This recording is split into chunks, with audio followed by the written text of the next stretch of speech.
And North London is red again on Goal Side. What's going on, guys? I'm Chris, and welcome back to Goal Side, the internet show where I pick 3 stories, count them 1, 2, 3, and I discuss them in depth with you.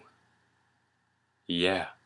As you may or may not be able to tell, I'm a little pumped by the Gunners' 5-2 thrashing of Tottenham this morning. Regardless of the whole 4-0 tragedy that happened at the hands of one of my other favorite teams, Milan, but anyway, we move on.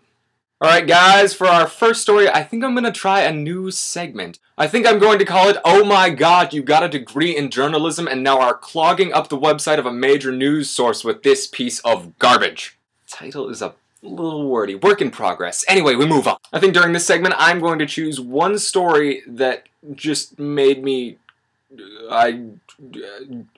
pull one of those. Go speechless. Because literally, it was one of the worst pieces of investigative football analysis / journalism that I've ever seen in my entire life. And that lucky little misfit of a story comes to us from goal.com. I won't specify the writer because that would be a little bit mean, and I'm not looking to be mean, just to be constructive. Now, the title of this particular story was something like "Stuart Pearce Fails to Revolutionize England Squad." And I scrolled through and I looked at that. I was like, what? Stuart Pearce, oh my god, you failed to revolutionize the... Oh wait, you're an interim coach. That's right, people, the media is now ripping on the interim coaches of the English national team. No longer do you have to be a full-time coach in order for them to try and take you down as quickly and as hard as they possibly can.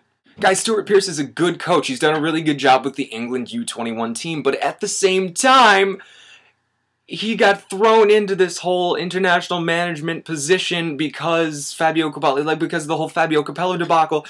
Yes, he chooses his first squad. You can't blame the guy for going safe.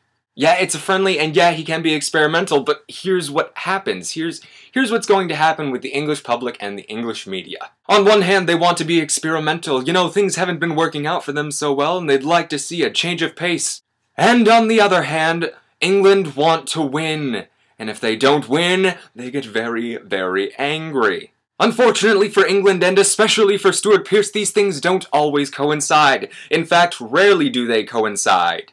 I can't blame the man for going safe, so help me God if it was my first game on the job, and I picked an entirely experimental squad who got their butts thumped, and I had to deal with the media, I would go absolutely insane. Here's the thing, man who wrote this article, and people who are complaining that Stuart Pearce failed to revolutionize the squad. If Stuart Pearce had revolutionized the squad, you would be writing an entirely different article entitled, "Oh my god, England is terrible, what is Stuart Pearce doing? Why didn't he include so-and-so?" So you can't blame the guy for wanting to avoid that debacle by going with what's safe and what he knows. And with that, we move on to our next story. I want to talk about Napoli's 3-1 victory over Chelsea in the Champions League. Guys, as you may or may not know, I have a preference for Italian teams and for the Serie A and for the Italian national team in general, just because my family are directly descended from immigrants who came over from Catanzaro and Italy and that whole bit. It makes me really, really happy when I see Italian teams who are successful on the European stage against big teams. I'm especially happy when an underdog club like Napoli does so well against an established European power. While Chelsea haven't necessarily won the Champions League, they've done very, very well in the competition before. So it really makes me happy to see the underdog team come out on top of Goliath, especially when that underdog team is from Serie A. I'll admit it right now, I'm biased. Who isn't biased in this sport? If you're a fan. In fandom, who isn't biased? Speaking of underdogs, I should probably also mention Olympique Marseille's win against Inter and Basel. Basel. I know one is the American pronunciation, and then I know one is the correct pronunciation. And Basel's win over Bayern Munich. That is so cool. Oh my god, watching Sheridan Shaqiri get one over on his soon-to-be employers. Gotta be a good feeling. Anyway, back to Napoli. I really like Napoli. They're like the Cinderella. They put on the glass slipper and all of a sudden became this fantastic counter-attacking. They're just so good. Marek Hamšík is pulling the strings, making the passes, giving the assists, while Ezekiel Lavezzi is running his ears off. My god, the man never stops. And then finally, you have the lethal edge with Edinson Cavani puts the ball right in the back of the net. Combine that with a never say die attitude, and you have a beautiful formula for an absolutely fantastic attacking threat. And it was fun to see that threat in motion against Chelsea. I'm especially happy that Italian teams are doing so well this year just because we did lose a Champions League spot to Germany. And that's painful. That is painful. To be quite honest with you, I think the top 3 Italian teams right now could do very, very well against the top 4 teams in the Bundesliga.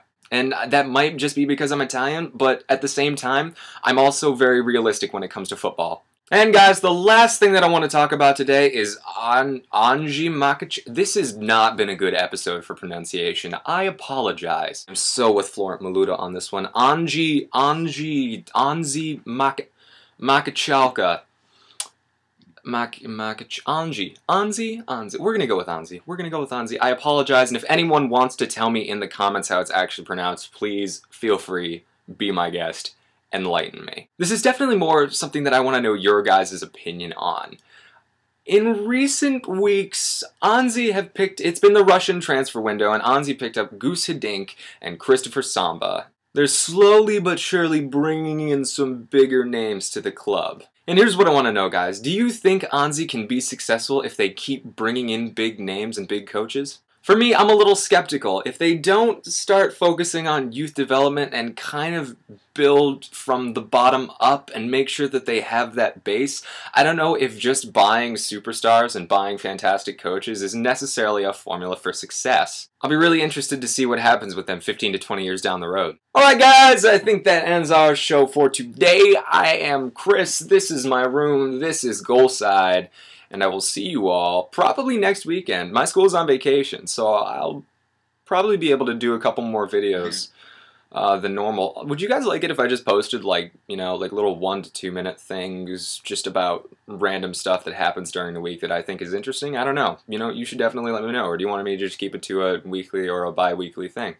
Please message me, leave a comment, post a video response. That'd be really cool. As an addendum, I'd like to talk about something that happened to me when I posted the last video.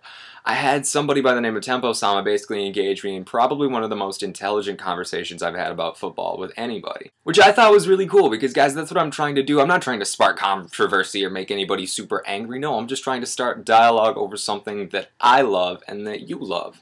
Football. Just, if you want to talk to me about anything concerning football, let me know. And believe me, I'm no expert.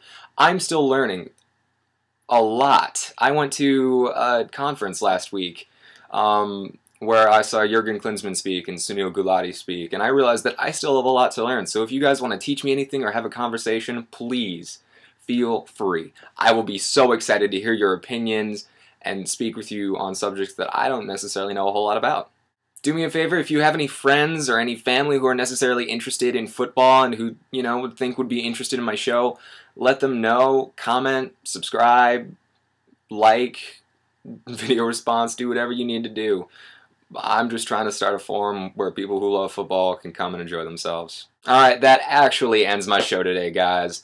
I'm Chris, this is still my room, this is still Goalside, and I will see you next time.